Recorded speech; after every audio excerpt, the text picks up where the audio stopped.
आज की इस वीडियो में एक इम्पॉर्टेंट टॉपिक कवर होने जा रहा है। टॉपिक का नाम आपके सामने मेंशन है, कॉन्स्टिट्यूशन ऑफ जम्मू कश्मीर। ये स्टेट वाले जम्मू कश्मीर की बात करी जा रही है। यहाँ से जो भी इम्पॉर्टेंट पॉइंट है जो आपको पता होने चाहिए वो डिस्कस करूँगा, और ये पॉइंट आपकी जीके तो बूस्ट करेंगे ही करेंगे, आपके एग्जाम पॉइंट ऑफ व्यू से भी बड़े इंपॉर्टेंट रहने वाले हैं। रिसेंट एग्जाम्पल लेकर चलो, जेकेएसएसबी का जो एग्ज़ाम हुआ है 2024 जनवरी के मंथ में, स्पेशली स्टॉक असिस्टेंट की बात करूँगा।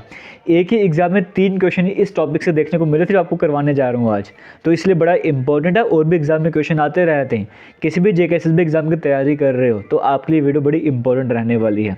स्टार्ट करते हैं आज के इस वीडियो को। जो भी इंपॉर्टेंट है वो आपको कवर करवाऊंगा। इंडिया का प्रीएम्बल आप देखते हो, जहाँ पे स्टार्टिंग में बताया गया कि किसने ये मतलब अथॉरिटी क्या है, सोर्स ऑफ अथॉरिटी क्या है। फिर आपको कुछ नेचर बताया जाता है कि हमारे जो कॉन्स्टिट्यूशन को नेचर के रहने वाला है, ऑब्जेक्टिव्स बताए जाते हैं, और कब अडॉप्ट करा था कि लिखा होता 26 नवंबर 1949 को हमने अडॉप्ट करा था। इस तरह की बातें आपको इंडिया के प्रीएम्बल में देखने को मिल रही हैं।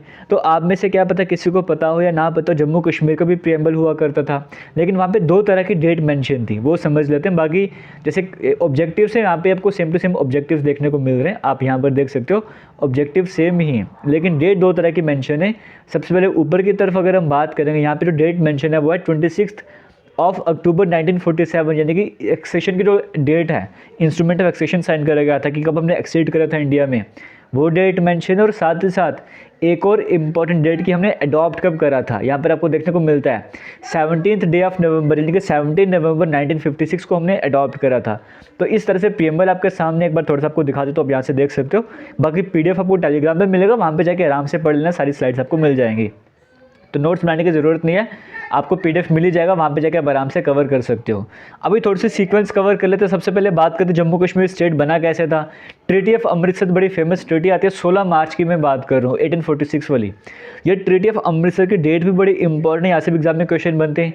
16 मार्च एक पहले बिल थी, मैं उसकी बात नहीं कर रहा, मैं 16 मार्च 1846 की बात कर रहा हूँ। ये साइन करी गई थी महाराजा गुलाब सिंह के बीच में, और जो नाम है अभी आपके सामने स्क्रीन में आएंगे, इसके अकॉर्डिंग 75 लाख रुपीज़ या फिर 7.5 मिलियन की बात करेंगे, इतनी पेमेंट करनी थी ब्रिटिश को। साथ में कुछ एडिशनल पॉइंट्स भी मेंशन करे गए थे। उसके हिसाब से जम्मू कश्मीर की बात करें, जो कंट्रोल था वो महाराजा गुलाब सिंह की बात करें, उनके कंट्रोल में आ चुका था, यानी कि डोगरा रूल जम्मू कश्मीर में स्टार्ट हो चुका था। अब इंपॉर्टेंट यहाँ से 2 बातें निकलती। इस ट्रीटी के बाद ही जम्मू कश्मीर की जो स्टेट हुआ करती, जिसमें जम्मू कश्मीर और लद्दाख आया करता था, वो इस ट्रीटी के बाद ही सही तरीके से बनी थी। ट्रीटी ऑफ अमृतसर की डेट है 16 मार्च 1846। क्लियर हो गया। कितनी पेमेंट करनी पड़ी थी, 75 लाख रुपीज़, या फिर बोलो 7.5 मिलियन रुपीज़ हमें पेमेंट करनी पड़ी थी। ये ट्रीटी साइन किसके बीच में हुई थी, आर्टिकल कितने थे, 10 आर्टिकल यहाँ पे टोटल थे। क्लियर हो गया। और इतनी पेमेंट करनी पड़ेगी, वो आर्टिकल 3 में मेंशन था। टोटल 10 आर्टिकल इस जो अगर हम बात करें एग्रीमेंट इसमें करे गए थे। और इस ट्रीटी की अगर मैं बात करूँगा, साइन किसने करा था, देखो 3 नाम आपको याद रखने। एक फ्रेडरिक क्यूरी आपको नाम याद रखना है, दूसरा हेनरी लॉरेंस, और एक ये दोनों किसके कंट्रोल में काम कर रहे थे, हेनरी हार्डिंग के नाम पे के अंडर कंट्रोल में काम कर रहे थे। तो एक तरफ तो है महाराजा गुलाब सिंह, दूसरी तरफ कौन कौन है, हेनरी लॉरेंस, फ्रेडरिक क्यूरी और हेनरी हार्डिंग। हेनरी नाम के 2 हैं, एक हेनरी लॉरेंस है और एक हेनरी हार्डिंग है। तो हेनरी नाम से 2 आपको याद हो जाएंगे, एक फ्रेडरिक क्यूरी है। तो इनके बीच में जो है ट्रीटी ऑफ अमृतसर साइन करी गई थी। ये कुछ इंपॉर्टेंट पॉइंट है जो मैं आपसे डिस्कस करूँ, इन डेप्थ में आपसे डिस्कस नहीं कर रहा, बेसिक और इंपॉर्टेंट जो है वो डिस्कस करो। मतलब जम्मू कश्मीर स्टेट अब बन चुकी है। चलते हैं नेक्स्ट इंपॉर्टेंट स्लाइड की बात करते हैं। अब हम बढ़ रहे किसकी तरफ है, जम्मू कश्मीर का संविधान जो बना था, कॉन्स्टिट्यूशन जो बना था, उसकी तरफ बढ़ रहे हैं। उससे पहले अभी जम्मू कश्मीर स्टेट बन चुके हैं, डोगरा रूल स्टार्ट हो चुका है। अब जम्मू कश्मीर ने इंडिया में एक्सीड करना, आज़ादी हो चुकी थी कि पाकिस्तान में जाके मिलना है या इंडिया में जाके मिलना है, तो वो वाला पॉइंट हम कवर करने जा रहे हैं, यानी कि इंस्ट्रूमेंट ऑफ एक्सेशन की हम यहाँ पर बात करने जा रहे हैं। इंस्ट्रूमेंट ऑफ एक्सेशन के बारे में बेसिकली आप सभी को पता ही है, बट फिर भी मैं एक बार आपको कवर करना चाहूँगा। आपको पता है जब पाकिस्तान की तरफ से फोर्सेज यहाँ पे एंट्री कर चुकी थी, तो महाराजा हरी सिंह की बात करेंगे तो उस टाइम पे यहाँ पर तुमने इतना सोचा भी नहीं था कि इतनी फोर्स वहाँ पर आ सकती है, और वो किस तरह से फेस करेंगे। इस तरह से कोई रियलाइजेशन वगैरह भी नहीं थी कि हाँ इतनी फोर्स वहाँ से आ भी सकती है। लेकिन हाँ फाइनली जो भी हुआ था, यहाँ पर इंडिया की तरफ से वीपी मेनन जाते हैं, क्योंकि श्रीनगर में होते हैं। अगर महाराजा हरी सिंह की बात करेंगे, इन शॉर्ट स्टोरी आपको मैं बता रहा हूँ, इंडिया की तरफ से वीपी मेनन को भेजा जाता है, जो श्रीनगर में जाके एंट्री करते हैं। वहाँ पर महाराजा हरी सिंह को बोलते हैं कि मैं आपको और आपकी पूरी फैमिली को सेफली हम यहाँ से बाहर निकाल देंगे, आप बच जाओगे आराम से। और उन्हें जो है जम्मू पहुंचा दिया जाता है। अब जम्मू तो पहुंचा दे, लेकिन हमें बताया जाता है कि अगर आप इंडिया में एक्सीड कर जाओगे तो हम कश्मीर को भी पूरी तरीके से बचा देंगे, हमारी फोर्सेस जो है वहाँ पे एंट्री कर जाएंगी। तो इस तरह से महाराजा हरि सिंह और उनकी फैमिली को सेफली जम्मू पहुँचाया जाता है। और साथ ही साथ ये भी कहा जाता है अगर आप मानते हो, हम जो अपनी आर्मी वगैरह इंडिया की तरफ से जो आर्मी है वो कश्मीर में भेजेंगे, आपको पूरी तरह से सपोर्ट करा जाएगा। तो इस तरह से महाराजा हरि सिंह जो है वो मान जाते हैं। क्योंकि हालांकि 25 तारीख की अगर मैं बात करूँ, वीपी मेनन श्रीनगर में पहुंचते हैं, 26 तारीख को जो है ये जम्मू की तरफ आते हैं अगर मैं हरि सिंह की बात करूँगा। और यहीं पर इनसे बात जब 26 तारीख को जम्मू में पहुँच गए महाराजा हरि सिंह की बात करूँगा या वीपी मेनन की बात करेंगे, यहाँ से इनसे बात करने के बाद, हरि सिंह से बात करने के बाद ये दोबारा दिल्ली में चले जाते हैं। जब दिल्ली में जाते हैं वहाँ पे बातचीत करते हैं प्राइम मिनिस्टर से कि हाँ ऐसा ऐसा हुआ है, तो वो मान गए हैं। तो फिर जब उनसे बात होती है कि हाँ, वो कहते हैं कि हाँ ठीक है, अगर वो इंस्ट्रूमेंट ऑफ एक्सेशन पे साइन करते हैं तो हम अपनी आर्मी वगैरह भेजेंगे। जब प्रधानमंत्री की तरफ से हो गया कि हाँ फुल सपोर्ट मिलने वाली है वहाँ से, तो वीपी मेनन सेम डे में 26 तारीख को दोबारा से जम्मू में आ जाते हैं और वहाँ पे इंस्ट्रूमेंट ऑफ एक्सेशन यहाँ पे साइन करवाया जाता है। तो 26 अक्टूबर को जो है वो 26 अक्टूबर 1947 की बात करूँगा, इंस्ट्रूमेंट ऑफ एक्सेशन साइन करा गया। तो इंस्ट्रूमेंट ऑफ एक्सेशन यहाँ पे साइन कर दिया किसने, महाराजा हरि सिंह की बात करेंगे। फिर उसके बाद ये इंस्ट्रूमेंट ऑफ एक्सेशन साइन कर दिया। उस टाइम पे जो गवर्नर कौन थे यहाँ पर, अगर मैं बात करूँ यहाँ पे सब कुछ क्लियरली मेंशन करा गया है। हालांकि यहाँ पे मैंने वो नाम नहीं लिखा, लेकिन आपके सामने आ जाएगा नाम आपके सामने। 26 अक्टूबर को यहाँ पे आपको देखने को मिला है मेनन जो है वो इमीडिएटली दिल्ली चले जाते हैं, जो भी डॉक्यूमेंट्स लेके 26 अक्टूबर को यहाँ से लेके चले जाते हैं। और उसके बाद नेक्स्ट स्लाइड की तरफ अगर हम आगे बढ़ेंगे, ये इंस्ट्रूमेंट ऑफ एक्सेशन की पूरी जो ओरिजिनल कॉपी है वो आपके सामने स्क्रीन में है।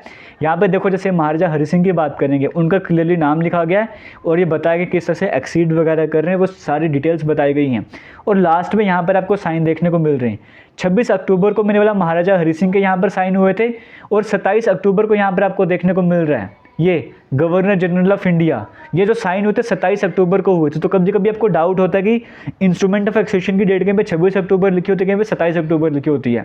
तो 26 अक्टूबर क्यों लिखी होती है, 26 अक्टूबर को महाराजा हरि सिंह की बात करेंगे, उन्होंने साइन करा था। और बाद में जो उस टाइम पे इंडिया के गवर्नर जनरल थे उन्होंने 27 तारीख को साइन करा था। तो 27 तारीख को जो से पूरी तरह से मान लिया गया था। एक छोटा सा क्वेश्चन आपके सामने स्क्रीन में आ रहा है, हालांकि आपको यहाँ पे देखने को भी मिल रहा होगा। आप मुझे बताइए, ये इंस्ट्रूमेंट ऑफ एक्सेशन है, यहाँ से महाराजा हरि सिंह जी ने साइन करी थी। दूसरी तरफ से उस टाइम पे गवर्नर जनरल कौन थे इंडिया के, जिन्होंने इंस्ट्रूमेंट ऑफ एक्सेशन को साइन करा था। ये यूट्यूब पे वीडियो अपलोड करने से पहले इसकी शॉर्ट स्टोरी मैं इंस्टाग्राम पर भी शेयर कर चुका हूँ, तो जिसने भी इंस्टाग्राम में फॉलो करा है उसे इसका आंसर ज़रूर पता होगा। आगे चलते हैं, ये आपको समझ आएगा। इंस्ट्रूमेंट ऑफ एक्सेशन साइन करेंगे, जम्मू कश्मीर जो है वो इंडिया का हिस्सा बन चुका था। अब आते हैं आगे कॉन्स्टिट्यूंट असेंबली की तरफ, कोई संविधान बनने की बारी आती है। देखो, मार्च 1948 की बात करेंगे, आपके सामने स्क्रीन में दिया गया है। महाराजा हरि सिंह अनाउंस करती है कि इंटरिम गवर्नमेंट बनाई जाएगी, जिसमें शेख मोहम्मद अब्दुल्ला की बात करेंगे, उन्हें प्राइम मिनिस्टर बनाया जाएगा। क्योंकि उस टाइम जम्मू कश्मीर में क्या था, प्राइम मिनिस्टर हुआ करते थे इस तरह से। तो 1948 को क्या डिसाइड किया जाता है कि प्राइम मिनिस्टर कौन होंगे, शेख मोहम्मद अब्दुल्ला को जो प्राइम मिनिस्टर बनाया जाएगा। ये बड़ा इंपॉर्टेंट पॉइंट है, डेट आपके सामने मेंशन करी गया है।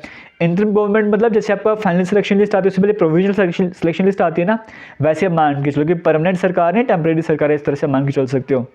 और बाद में जब महाराजा हरि सिंह को जम्मू कश्मीर छोड़ के जाना पड़ता है बॉम्बे के लिए, 20 जून 1949 की बात करेंगे, उस टाइम पे युवराज करण सिंह जो कि हालांकि छोटे होते हैं अभी, तो उन्हें रिजल्ट यानी कि एडमिनिस्ट्रेटर जम्मू कश्मीर का बना के तो यहाँ से बॉम्बे की तरफ चले जाते हैं। और बाद में जब इलेक्शन वगैरह होते हैं तो जम्मू कश्मीर की जो नेशनल कॉन्फ्रेंस पार्टी है वो सभी के सभी 75 सीट्स जीत जाती है।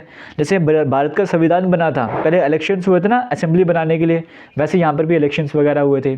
और फाइनली इलेक्शंस हो गए, जम्मू कश्मीर नेशनल कॉन्फ्रेंस यहाँ पे विनर होती है सभी के सभी सीट्स में। जेके एंड जम्मू कश्मीर एनसी ने जो है वो जीत हासिल कर ली है। 1951 में फाइनली जाके संविधान जो जिस असेंबली ने बनाना है वो यहाँ पर बन जाती है। तो इस स्लाइड में इंपॉर्टेंट पॉइंट आपके सामने कौन से हैं, सबसे पहला कि जो पॉपुलर जो अंतरिम सरकार बनाई जाती है उसको प्राइम मिनिस्टर शेख मोहम्मद अब्दुल्ला। महाराजा हरि सिंह की बात करेंगे, 20 जून 1949 को यहाँ से चले गए। और करण सिंह की बात करेंगे, रीजेंट एडमिनिस्ट्रेटर बना के चले जाते हैं। 1951 की डेट आपके सामने बोल्ड भी करी गई है, हाईलाइट भी करी गई। क्यों, 1951 में जो स्टेट की असेंबली है वो इलेक्ट करी गई थी, इस असेंबली ने जो है वो संविधान बनाना था। और मौलाना मसूदी की बात करेंगे, इन्हें चेयरमैन बनाया जाता है असेंबली का। और प्रेसिडेंट कौन होते हैं, गुलाम मोहम्मद सदीक की बात करेंगे, ये इसके प्रेसिडेंट बनाए जाते हैं। और पहली बार असेंबली मिलती कब है, 31 अक्टूबर 1951 को पहली बार जो है श्रीनगर में ये असेंबली मीटिंग करती है। ये कुछ इंपॉर्टेंट पॉइंट आपके सामने स्क्रीन में आ रहे हैं। अभी तक एग्जाम में यहाँ से कुछ क्वेश्चंस आपके इंस्ट्रूमेंट ऑफ एक्सेशन से आया हुआ था ये, और यहाँ से कौन सा क्वेश्चन आया था, आगे चल लेते हैं। जैसे नेक्स्ट स्लाइड की तरफ बढ़ते हैं, यहाँ पर आपको देखने को मिल रहा है दिल्ली एग्रीमेंट एक बड़ी इंपॉर्टेंट एग्रीमेंट है, जम्मू कश्मीर से रिलेट करते। जुलाई 1952 की बात है, जुलाई 1952 की बात है। दिल्ली एग्रीमेंट होता है, साइन करे जाता है। जैसे शेख मोहम्मद अब्दुल्ला होते हैं, वहाँ से पंडित जवाहरलाल नेहरू होते हैं। और इसी के बाद दिल्ली एग्रीमेंट के बाद ही यहाँ से एग्जाम में क्वेश्चन आया था 19 अगस्त 1952, जिस ईयर में दिल्ली एग्रीमेंट साइन हुई है उसी साल की बात कर रहे हैं। युवराज करण सिंह की बात करेंगे, उन्हें सदर रियासत बना दिया जाता है। सदर रियासत मतलब जिसे गवर्नर की पोजीशन के बराबर माना जाता था। तो सदर रियासत कौन बने? युवराज करण सिंह यहाँ पर जो है वो सदर रियासत बनाए जाते हैं। फिर उसके बाद बताया गया कि प्रेसिडेंट 370 आर्टिकल यहाँ पे इंक्लूड करेगा था, वो सारी बातें आती हैं। और फाइनली 17 नवंबर 1956 को क्या होता है, स्टेट की जो असेंबली होती है वो अडॉप्ट करते हैं संविधान को। यही डेट है जो आपके जम्मू कश्मीर का जो प्रीएम्बल था उसमें मेंशन करी गई थी। हमने अडॉप्ट कब करा? 17 नवंबर 1956 को हमने अडॉप्ट करा। 26 जनवरी 1957 को ये इफेक्ट में आया था। अडॉप्ट अभी करा है और इफेक्ट में कब से आ गया है। और एग्ज़ाम में यहाँ से भी एग्ज़ाम में क्वेश्चन आया था। 1965 की बात करेंगे, 6th अमेंडमेंट एक्ट आया था। संविधान बन चुका, उसमें अमेंडमेंट होते रहते हैं। 6th amendment act Jammu Kashmir के संविधान में आया था। उसके हिसाब से क्या कहा गया कि आज के बाद जो जम्मू कश्मीर में पोजीशन चल रही थी सदर रियासत की, आज के बाद सदर रियासत नहीं होगा। आज के बाद इस पोजीशन को गवर्नर के तौर पे जाना जाएगा। और जो पोजीशन पीएम की होती थी, आज के बाद वो पीएम की पोजीशन नहीं होगी, आज के बाद वो सीएम की पोजीशन होगी। जैसे अभी अगर हम बात करेंगे रीऑर्गेनाइजेशन एक्ट आने के बाद कहा कि गवर्नर की जगह एलजी हुआ करेंगे, वैसे यहाँ पे कहा गया था सदर रियासत नहीं होगा, इक्विवेलेंट पोस्ट होगी, लेकिन नाम क्या होगा? गवर्नर होगा। अभी आपसे वही पूछा गया था कि पहले गवर्नर कौन था 1965 में। उस टाइम पे जो गवर्नर बने थे वो बने थे डॉक्टर करण सिंह, क्योंकि यही सदर रियासत थे। जो सदर रियासत थे वही गवर्नर बन जाएंगे। तो पहले गवर्नर कौन बन गए? डॉक्टर करण सिंह। उसी तरीके से पीएम कौन थे उस टाइम पीरियड पर जब ये अमेंडमेंट आया था? पीएम हुआ करते थे गुलाम मोहम्मद सदीक। तो कहा गया कि पीएम में सीएम हो गए, तो पहले सीएम कौन बने जम्मू कश्मीर के? गुलाम मोहम्मद सदीक। तो ये इंपॉर्टेंट पॉइंट जहाँ से एग्जाम में क्वेश्चन बनते हैं। और लास्ट में बताना चाहूँगा, 2002 के हिसाब से देखा जाए तो 29 अमेंडमेंट जम्मू कश्मीर के संविधान में करी गई थी। और अगर हम बात करेंगे 158 आर्टिकल इसमें थे, 13 पार्ट्स में डिवाइड करके था और 7 शेड्यूल हमारे जम्मू कश्मीर के संविधान में थे। तो एग्जाम पॉइंट ऑफ व्यू से क्या इंपॉर्टेंट रहने वाले पर फिर से मैं आपको करवा दूंगा। देखो ये तो अपने लिए इंपॉर्टेंट रहने वाला, स्टार्ट में ट्रीटी ऑफ अमृतसर कब साइन करी गई थी, किसके बीच में साइन करी गई थी, कितनी पेमेंट करनी पड़ी थी। दूसरा, इंस्ट्रूमेंट ऑफ एक्सेशन किस किस के बीच में साइन हुई थी, ये आपके लिए इंपॉर्टेंट बन जाता है। बाकी जो कहानी है वो इतनी इंपॉर्टेंट नहीं बन सकती, लेकिन इंस्ट्रूमेंट ऑफ सेक्शन कब साइन करा गया था, किस किस के बीच में साइन करा गया था, इफेक्ट में कब से आया था, ये 3-4 पॉइंट यहाँ से इंपॉर्टेंट बन जाते हैं। उसी के बाद अगर हम आगे बात करेंगे, यहाँ पे जो सबसे इंपॉर्टेंट पॉइंट बनता है कि जो भारत की जम्मू कश्मीर की बात करेंगे, कंस्टिट्यूंट असेंबली थी वो कब इलेक्ट करी गई थी, 1951 वाला ईयर है। इसके चेयरमैन प्रेसिडेंट कौन थे, ये इंपॉर्टेंट बन जाता है। इस स्लाइड में और कुछ करो ना करो, ये 2-3 पॉइंट इंपॉर्टेंट याद कर लेना। इसके बाद आगे चलेंगे, दिल्ली एग्रीमेंट कब साइन करी गई थी, ये इंपॉर्टेंट बन जाता है। उसके बाद अगर हम आगे बात करेंगे, ये संविधान को अडॉप्ट कब किया था, 17 नवंबर 1956 को अडॉप्ट करा था। इफेक्ट में कब से आया था। उसके बाद सदर रियासत की पोजीशन जो चेंज हुई थी, पीएम की पोजीशन चेंज हुई थी, पहले पहले कौन कौन बने थे, ये सारा आपके लिए इंपॉर्टेंट रहने वाला है। इसी के साथ आगे बढ़ेंगे। आज की इस वीडियो में इतना ही था, बट आगे जम्मू कश्मीर की बात करेंगे। मैं अपने यूट्यूब चैनल की बात करूंगा, जेके लेटेस्ट इन्फो चैनल पर आप ये वीडियो देख रहे थे, इसी नाम से टेलीग्राम है। अगर आपने अभी तक नहीं ज्वाइन करा आप ज्वाइन कीजिए। डिस्क्रिप्शन बॉक्स में कमेंट सेक्शन में लिंक मिलेगा, इसका PDF आपको वहीं पर मिलने वाला है। तो जेके लेटेस्ट इन्फो के नाम से हमारा इंस्टाग्राम अकाउंट भी है। जम्मू कश्मीर से रिलेटेड जितने भी इंपॉर्टेंट अपडेट्स होते हैं आपको वहाँ पर मिलते रहते हैं। थैंक यू एंड जय हिंद।